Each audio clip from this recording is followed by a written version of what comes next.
भैया लोग आए हुए हैं। माइका म्यूजिक वर्ल्ड के हमारे रजनीश तिवारी भैया हैं, आपको प्रणाम है बाबा, यहीं से आप जहां भी हैं। आपने शानदार तरीके से फोन किया। ये ऐसे लोग हैं जो कलाकारों को समंदर पार पहुंचाते हैं प्यार से। और हिंदुस्तान जानता है कि रशियन बंटवा देंगे राशन में।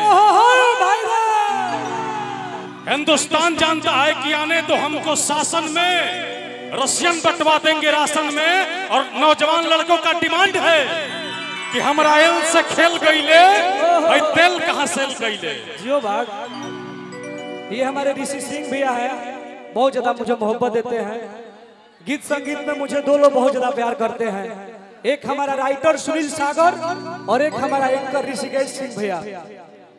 ये लोग मुझे कभी कभी हमेशा ऐसे ऐसे जगहों को चीजें बताते हैं जो मैं गा के हिट हो जाता हूँ।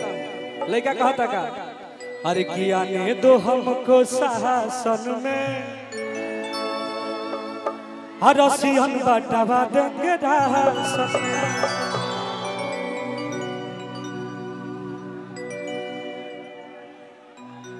सब होई सब होई।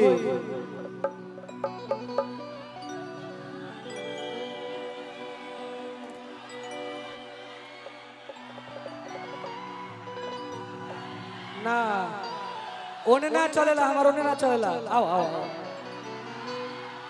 भैया। अरे किया ने दो हमको शासन में, अरे आने दो हमको शासन में, आने दो हमको शासन में, रसियन बंटवा देंगे राशन में।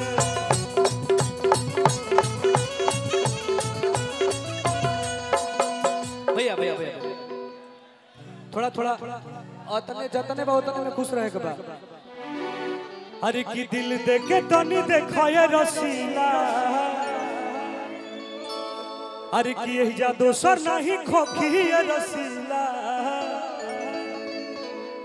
दीपू भैया के नामे बाई जिला, हमारा भैया के नामे बाई जिला। आओ अरे की दिल देखे तनी देखाए रसीला, दिल देखे तनी देखाए रसीला। हमारा भैया के नामे दीपू भैया के नामे बाई जिला,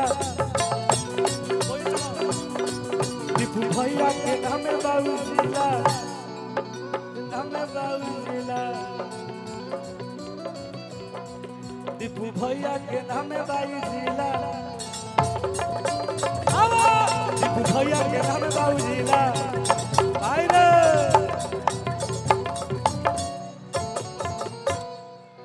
देखिए हमारे गार्जियन लोग की तरफ से बहुत बहुत पुरस्कार बा।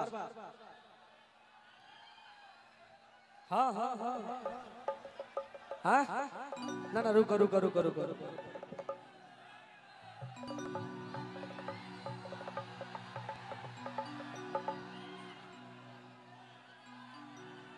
कौन गाना गाए कौन?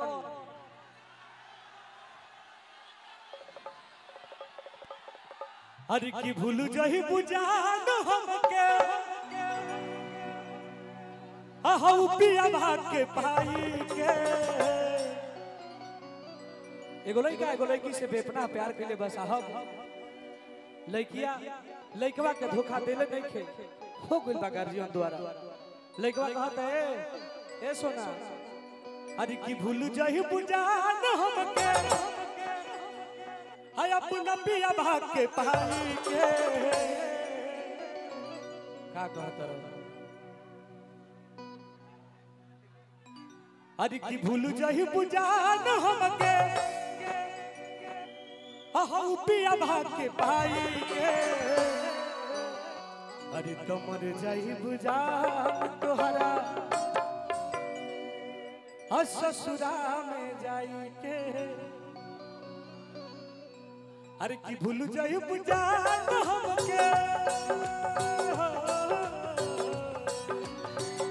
भूल जही बुझान हमके, भूल जही बुझान हमके, पिया भाग के पाई के। अरे तो मर जही बुझान तोहरा ससुरा में आई के, मर जही बुझान तोहरा ससुरा में आई के क्या करते थे साजना तू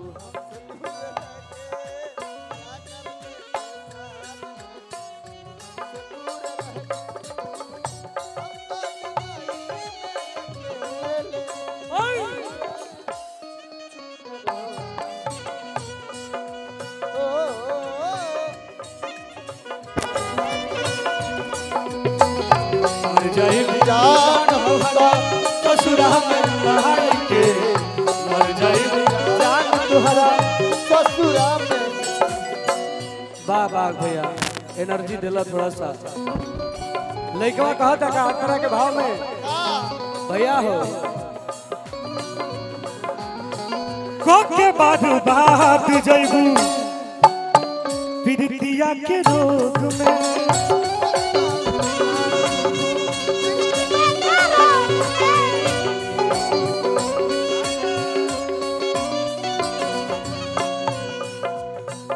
सुसुकी रोबू तोहरे वियोग में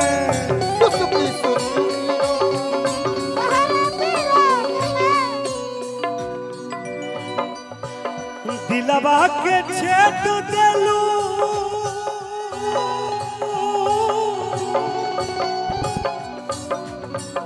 दिलवा के छेद देलू दिलवा के छेद देलू छुड़ावा लगाई के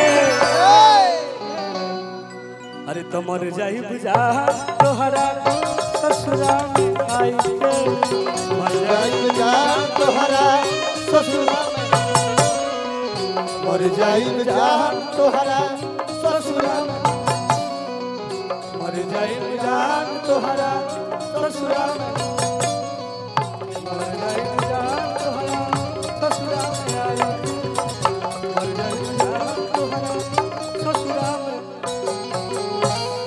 एक बार जोरदार तालियां टुनटुन यादव जी के लिए सम्मान के साथ बजा दीजिए। हिंदुस्तान का सबसे बड़ा सैड सॉन्ग आपके बीच इन्होंने प्रस्तुत किया और राष्ट्रीय जनता दल परिवार में आरजेडी परिवार में हम लोग आए हुए हैं। हमारे विधायक जी आदरणीय अरुण भैया और हमारे प्रिंस हमारे युवराज दीपू राणावत यादव जी मंच पर विद्यमान हैं और विद्यमान है हिंदुस्तान के कई कामयाब कलाकार वर्तमान भोजपुरी के जोशीले एंकर मुकेश राय जी मंच का संचालन कर रहे हैं। मुकेश भाई को बहुत बहुत प्यार। हम लोगों के बाद आप ही लोगों ने तो भोजपुरी के विरासत को संभाला है। वो दौड़ न रहा, जमाना बदल गया, प्यार करने वाला बेवफा निकल गया। अजी कौन समझाए जमाने में अब किसे, अब तो ऊपर वाला खुदा भी जालिम बन गया। सम्मानित छोटे भाई मुकेश राय जी।